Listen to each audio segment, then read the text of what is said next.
Hello বন্ধুরা, নমস্কার। Pintu poultry experience চ্যানেলে আপনাদের জানাই স্বাগতম। আজ হচ্ছে তৃতীয় দিনের সন্ধ্যা। আজকে সন্ধ্যায় যথারীতি জল লাগানো হয়ে গেছে, সবেমাত্র জল লাগানো হলো। এবার খাবারটা জাস্ট নাড়িয়ে দেওয়া হচ্ছে যাতে খাবারটা নেমে যায়। এবং তৃতীয় দিনের সন্ধ্যাবেলায় আমি অ্যান্টিবায়োটিক ইউজ করিনি। আজকে নর্মাল ওআরএস জল বা ইলেকট্রোলাইজ জল দেওয়া হয়েছে, কেননা গরমটা হালকা আছে। দেখুন মুরগির এখন বুঝতে পারছেন আপনারা যে ডানার পালকগুলো খুব সুন্দরভাবে বোঝা যাচ্ছে।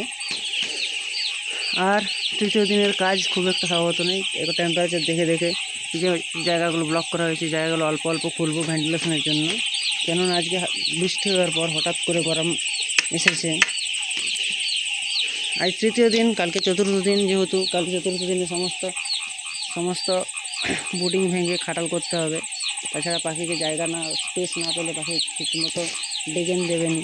আপনারা জানেন মুরগি চাষ বা যারা মুরগি চাষের সঙ্গে যুক্ত তারা অবশ্যই জানেন যে ডেগেন কতটা ইফেক্টেবল একটা পোলট্রি ফার্মার বা খামারের জন্য। এই তৃতীয় দিন সন্ধ্যাবেলায় জাস্ট লিটারটা হালকা করে এই লাঠি দিয়ে নাড়িয়ে দিয়েছি এবং খাবারটা অল্প অল্প পরিমাণে হালকা হালকা করে ছেড়ে দিচ্ছি। তাহলে খাবারটা খুব সুন্দরভাবে নিচে নামবে এবং খেতে পারবে। এই বর্ষাকালে আসল সমস্যা হচ্ছে খাবারে ফাঙ্গাস জমানো। তাই যদি খাবারটাকে আবার একটু অল্প পরিমাণে লড়িয়ে দেন তাহলে সেই ফাঙ্গাসটা দেখা যাবে না। এবং দেখতে পাচ্ছেন মুরগির কন্ডিশন কী আসে না আসে, সম্পূর্ণ দেখার জন্য অবশ্যই আমার পাশে থাকুন। আমাদের চ্যানেল সাবস্ক্রাইব করুন, ফলো করুন, এবং পাশে না থাকলে আপনারা বুঝতে পারবেন না। আমি বারবার বলি যে পোলট্রি ইন্ডাস্ট্রিতে একটা বিরাট ইন্ডাস্ট্রি, যেখানে আপনি চাইলে আপনার কেরিয়ার অতি সহজে গড়ে উঠতে পারবেন। এমনটাই না শুধু ফার্মিং অপশান আছে। আমি তো আপনাদের সকাল আলোচনা করেছি যে পোলট্রি ইন্ডাস্ট্রির চারটা ভাগ। এক হচ্ছে ফার্মার, দ্বিতীয় হচ্ছে ট্রেডার, তৃতীয় হচ্ছে কাটিং সেন্টারওয়ালা, আর চতুর্থ হচ্ছে যারা পোলর ডিম হ্যাচারি, যেটা এক কথা বলা হয়, যেখানে হ্যাচ করা হয় বাচ্চাকে। এই চারটা প্ল্যাটফর্ম ছাড়াও আর একটা প্ল্যাটফর্ম অ্যাড করা যেতে পারে, সেটা হচ্ছে ডিম প্ল্যাটফর্ম, যেটা বাজার বিক্রি করা হয় ডিম, সেখান থেকে অনেকটা প্রফিটেবল। এই বিজনেস অবশ্যই লাইভ বিজনেস, এখানে রিস্ক থাকে। প্রতি মুহূর্তে হঠাৎ করে কন্ডিশন চেঞ্জ হয়ে যেতে পারে। লাইভ বিজনেসে কিন্তু দাদা রিস্ক তো সব কিছুতে আছে। আপনি বাইক চালিয়ে কোনো একটা জব করছেন, সেই জবের ক্ষেত্রে আপনার রিস্ক আছে প্রতিনিয়ত, প্রতি সেকেন্ডে। এক্ষেত্রেও সেরকমই। তবে হ্যাঁ, রিস্ক থাকলেও যদি আপনারা কোনো কোম্পানির সঙ্গে যুক্ত হয়ে কাজ করেন, সেক্ষেত্রে আপনাদের সেই রিস্কটা অনেকটা ইফেক্টেবল হবে না, কেননা সেখানে কোম্পানির লস হবে। হয়তো আপনার পারিশ্রমিক, এই তুষের দাম আর ইলেকট্রিক বিলটাই যাবে, তাছাড়া আর কিছু যাবে না। আর দ্বিতীয় কথা হচ্ছে, অনেকে হয়তো জানতে চাইবেন যে আমি ফার্মটা একটা লট করে কতটা কী খরচা। দেখুন এখনও পর্যন্ত আমি ইলেকট্রিক বিল তো মাসের শেষে দেওয়া হয়। গত লটের 3600 টাকা ইলেকট্রিক বিল এসেছে 40 দিনে। এই মাসে আমি 3800 টাকার 3670 টাকার টুস কিনেছি, মেডিসিন কিনে এনেছি 600 টাকার, আর কোম্পানিগত কিছু মেডিসিন দেওয়া হয়েছে। 3670 টাকার টুস, 600 টাকার মেডিসিন, আর কিছু ওই আপনার অ্যাক্সেসরি লেগেছে। আমার লাইট কিছু খারাপ ছিল, তো সে ওই 100 ওয়াটের যে ডুমগুলো দেখছেন, সেই 100 ওয়াটের ডুমগুলো লাগানো হয়েছে। এইটুকু এখন খরচা করা হয়েছে। পরবর্তীকালে আমার হয়তো আরও 3 থেকে 4000 টাকার টুস কিনতে হবে। এবং যদি এই ওয়েদারে কাঠের গুঁড়ো শুকনো পাই, সেটা খুব কার্যকর হবে। বর্ষাকালে কাঠের গুঁড়ো সত্যিই খুব ইফেক্টেবল, কেননা আপনি বর্ষাকালে দেখবেন যে তুষ যদি ভিজে যায়, সেই জায়গার তুষটা কেটে ফেলতে হয়, নষ্ট হয়ে যায়। কিন্তু কাঠের গুঁড়োর ক্ষেত্রে অনেকটা জল অ্যাবজর্ব করে নেয়। বর্ষাকালের ক্ষেত্রে যাদের উঁচুতে জমি বা শুকনো জায়গায় জমিতে পোলট্রি ফার্ম করেন, তাদের ক্ষেত্রে অনেক বেশি সুবিধা থাকে। তারা যদি বালিতে চাষ করতে পারেন কিংবা কাঠের গুঁড়িতে চাষ করতে পারেন। পোলট্রি চাষ অনেকভাবেই করা যায়। বালিতে করা যায়, নারকেলের ছোবা দিয়ে করা যায়, ওটাকে কুটিয়ে পুরো বা ডাস্ট করে আপনি চাষ করতে পারেন। আবার কাঠের গুঁড়ি দিয়ে চাষ করতে পারেন, আবার তুষ বা ভুসি দিয়েও সেটা চাষ করতে পারেন। আপনাদের যেটা কমফোর্টেবল বা অ্যাফোর্ডেবল, কিংবা যে জিনিসটা সহজে পাওয়া যায় আপনাদের কাছে, সেই জিনিসটা নিয়ে আপনারা চাষ করুন, অবশ্যই লাভবান হবেন। এবারে প্রশ্ন থাকে যে অনেকেই বলেন যে দাদা 3 দিন বয়সে আমি কাঠের গুঁড়ো দিয়ে চাষ করছি, সেক্ষেত্রে আমার কি মুরগির চোখে কিছু কিছু গুঁড়ো ঢুকে মুরগি কিছু কানা হয়ে যাচ্ছে। তাদেরকে বলি, দাদা আপনারা যখন কাঠের গুঁড়োটাকে নিয়ে আসছেন বাজার থেকে, তাকে যদি আপনারা ড্রাই করতে পারেন, মানে ধরুন বাচ্চা নামবে আজকে বা বাচ্চা নামাবেন আজকে, তার 3 থেকে 4 দিন আগে যদি আপনি কাঠের গুঁড়োটা নিয়ে এসে পুরো পায়া করে মেলে সেটার উপরে তুতে স্প্রে করতে পারেন, সেক্ষেত্রে এই ইফেক্টেবল বা এই প্রবলেমটা হবে না।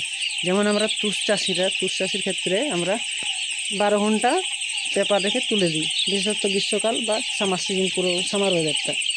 কিন্তু কাঠেরগুড়ির ক্ষেত্রে অবশ্যই 24 ঘন্টা পেপার রাখবেন। সেক্ষেত্রে যদি 24 ঘন্টা পেপারটা থাকে সেক্ষেত্রে মুরগি অনেকটা কমফোর্টেবল বা মুরগি অনেকটা ইয়ে হয়ে যাবে, তারপরে আপনাদের ওই ক্ষতিটা হবে না। আর দ্বিতীয় কথা হচ্ছে জলের আমি বারবার বলি বর্ষাকালে জলের পিএইচ সম্পর্কে সবসময় অবচেতন থাকুন। কেননা জলের পিএইচ যদি কম বা বেশি থাকে সেক্ষেত্রে আপনার পাখি লুজ ড্রপ করবে, এবং লুজ ড্রপ করা মানে পেটের সমস্যা হওয়া মানে আপনার না পাখি প্রথমত পাখি ঠিকঠাক খাবে নি, দ্বিতীয় কথা হচ্ছে পাখির ওজন আসবে নি, তৃতীয় কথা হচ্ছে আপনার লিটার নষ্ট করে দেবে। আর লিটারের এখন বর্তমানে যা দাম প্রায় 8 টাকা কিলো হয়ে গেছে তুষের যা দাম, সেক্ষেত্রে কিন্তু আপনি ওটার একটা এক্সট্রা টাকা অ্যাড করতে হবে, সেক্ষেত্রে আপনার প্রফিটের থেকে অনেকটা টাকা কেটে যাবে। গত লটে আমি 3650 বাচ্চা নেমিয়েছিলাম, এবং সেই 3650 বাচ্চা নেমিয়ে আপনার 300 পিস মারা গিয়েছিলো হিটস্ট্রোকের কারণে। সে তবু 300 পিস মারা যাওয়ার পর আমরা 63,000 টাকা পেয়েছিলাম, এবং সেই 63,000-এর মধ্যে 17,000 টাকা খরচা করে বাকিটা পুরো প্রফিট করেছি। এবং এই যে 3-4 হাজারের ফার্ম, আপনি ফার্মটা দেখতে পাচ্ছেন, এই পুরো ফার্মটা আমার একার দ্বারা ট্যাকেল হয়ে যায়। অবশ্যই বাড়ির লোক হেল্প করতে আসে, সময় হয়তো জল লাগানোর সময় বাড়ির ভাইরা এসে কোনো হেল্প করে দেয়, কাকিমারা এসে হেল্প করে দেয়, এইভাবে ছোটো ছোটো হেল্প করে হয়ে যায়। অবশ্যই যারা একটু বড় সেটের কথা ভাবছেন তাদের জন্য অনেক কিছু অপশান আছে, তারা চাইলে লোক রাখতে পারেন। তবে লোক রাখারও একটা পোলট্রি ফার্মের হিসাব রয়েছে যে 2000 মুরগির পিছনে একটা করে লোক কোম্পানি কমফোর্টেবল বা অ্যাফোর্ড করে। আপনি যদি 2000 বাচ্চা প্রতিপালন করেন সেক্ষেত্রে আপনি একটা লোক রাখুন এবং সাথে আপনি থাকুন, অবশ্যই প্রতিপালনের ক্ষেত্রে অনেক সুবিধা হবে। দ্বিতীয়ত আপনি যদি ছোটোভাবে ইনভেস্ট করার কথা ভাবছেন সেক্ষেত্রে আপনাদের বলি যে একটা মিনিমাম দাদা 4 থেকে 5 হাজারের ফার্ম করুন দাদা বা ভাইয়েরা, সেক্ষেত্রে আপনি যথেষ্ট প্রফিটেবল থাকবেন। যেখানে বাইরে যে কোনো ব্যবসায় করুন সব ব্যবসায় রিস্ক আছে, বাইরে যে ব্যবসা করছেন এটাও আপনার বাড়ির সামনে কোনো জমি থাকলে সেই জমির উপরে পোলট্রি ফার্ম করুন, এবং সেই পোলট্রি ফার্মে আপনি সময় দেন, অবশ্যই আপনাকে মুরগি সময়ের পরিবর্তে টাকা দেবেই দেবে। এই যে দেখছেন আজকে রাত্রে আমি কিছুটা করে তুষ বিছিয়ে দিয়েছি যাতে কাল খাটাল করতে সুবিধা হয়, কিন্তু কালকে সকালে আবার মোটা করে তুষ দিতে হবে। মিনিমাম এখন বাচ্চার সময় 5 ইঞ্চি পুরো তুষ দেওয়া সবচেয়ে বেশি গুরুত্বপূর্ণ। 5 ইঞ্চি পুরো তুষ দিলে আপনার মুরগি, দেখছেন আমার এখানে ফার্মে এখনও পর্যন্ত একটা খোড়া দেখা যায়নি, এই যে তুষের লেয়ার মোটা থাকার কারণে সেই খোড়াটা দেখা যাবে না। যাই হোক, আরও আলোচনা থাকে, আরও অনেক কথা, কারণ এই ইন্ডাস্ট্রিতে একদিনে বা একটা ভিডিওতে কখনো কথা বলে শেষ হয় না। এই ইন্ডাস্ট্রিতে প্রচুর জানার আছে, প্রচুর শেখার আছে। যতটা আমার নলেজ, সেই নলেজ হয়তো আপনাদের অবশ্যই কাজে লাগবে, কার্যকরিতা হবে ইন ফিউচার। তবে দাদা এই কার্যকরিতাটা কাজে নিতে গেলে সবাইকে হাত জোড় করে রিকোয়েস্ট করছি, আমার ফলো করুন, আমার সাবস্ক্রাইব করুন, অবশ্যই ভিডিওগুলো দেখুন। হয়তো ভয়েসটা ঠিক লাগবে না কিংবা ভিডিও কোয়ালিটি কোনো অসুবিধা হবে, কারণ এই শুরু করেছি, আপনাকে বারবার বলেছি যে আমি নতুন জাস্ট ব্লগ শুরু করেছি। কিন্তু আপনারা যদি দেখেন, কনস্ট্যান্ট দেখেন, বা একটু ধৈর্য ধরে একটু কষ্ট করে যদি একটু শোনেন কথাগুলো, অবশ্যই আপনাদের কাজে সিদ্ধ হবে।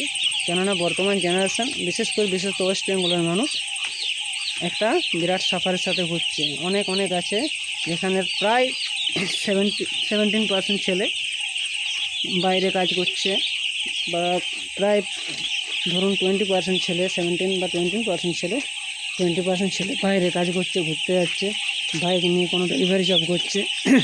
তাদের জন্য একটা কথাই বলবো, যদি দাদা আপনাদের কোনো জমি থাকে কিংবা আরও দ্বিতীয় অপশান আছে, আপনারা যদি কোনো কারোর কাছে লিজ ফার্ম নিতে পারেন বা সেটার থেকে কোম্পানি কন্ট্রাকচুয়াল কাজ করেন, সেখানে আপনি প্রফিটেবল হবেন। চেষ্টা করুন, বসে থাকার কাজ হবে প্রথম কথা। দ্বিতীয় কথা হচ্ছে আপনি যে ফাঁকা সময়টা বসে থাকবেন সেই সময়টা যদি আপনি মুরগি পরিচর্যা ছাড়াও ফার্মের পাশাপাশি যে জমিটা থাকে সেই জমিতে যদি আপনি কোনো সবজি চাষ করেন সেই সময় সবজি হবে, সব দিক থেকে সুবিধা হবে। তাই farming is a best option. দ্বিতীয় কথা হচ্ছে সবচেয়ে ইম্পর্ট্যান্ট, আমাদের কান্ট্রি বা আমাদের ওয়েস্ট বেঙ্গল স্টেট আগে ফার্মিংয়ের জন্য যেত, সেটা যে কোনো ফার্মিং হোক, বিশেষত সেটা ধান রোপণ ফার্মিং হোক, মাছ চাষ হোক, বা আরও যাদের যে এলাকায় যেরকম চাষ হয় সেভাবে ফার্মিংয়ের জন্য যেত। কিন্তু বর্তমান জেনারেশান ফার্মিং ভুলে যাচ্ছে। তাই আপনাদের সকলকে রিকোয়েস্ট, যদি আপনাদের কাছে কিছু সামর্থ্য বা কিছু একটা মিনিমাম ইনভেস্ট করার ইচ্ছে থাকে, সেরকম ইনভেস্ট করে পোলট্রি ফার্মিং ছাড়াও অনেক রকম ফার্মিং হয়, সেরকম ফার্মিং করুন।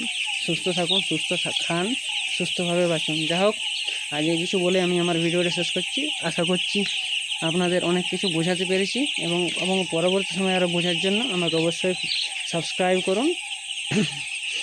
পিন্টু পোলট্রি এক্সপার্ট সাবস্ক্রাইব করে রাখুন, অবশ্যই আপনাদের কাজে লাগবে।